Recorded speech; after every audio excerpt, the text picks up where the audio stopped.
naman. Ayaw nga sumama. Ipagputol ko na. Wala nga talaga yun. Kasi talagang, Kita? kiss, wala pa lang, hindi pa na napaano yung Patay. Ewan ko sa kupal na hayop na yun. Ang daming papel-papel na nilalakad may picture kasi Argel doon. Talaga? Oo! Ito na. Paper. Diba? Marami yung alam mo. Armado, paper.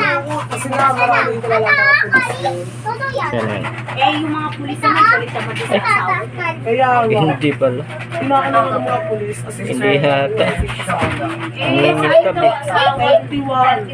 Kailan mo siya umuwi? Uwi mo Alas ba 10 siya? ng sino? Hindi. Pupuntahin ako sa Manis dito sa amin, tapos kita eh. Ano pala? Talagang paper talaga. Oo nga, huwag ka na gawin. Kasi nabilang ko lang. Kasi kanya yung subpina sa amin. Ako ay pumunta doon eh. Na may harap na sa teatro, alas 10 ng umaga. Paper pala, paper. Kaya sabi ni Arjen, kasi daw sila daw ni Tito Sawi nagreklamo kasi parang dito. Paper. Kasi nga sabi mo nga, dahil nalang siya Eh kasi nga ayun yung pinapaano nga. Kaibigan ako ni Joyce. Kasi nga kumikilos yung babae ng mga ganyan-ganyan. Saka parang wala mang pakialam na asawa niya. Sabi na ng ate ko, banata mo na yan, pakialamera yung hayop na yung putang ina ng bulagin mo sa lang napako. Sabi ko ni Papa, uy, naman ang hingin ng pakailan.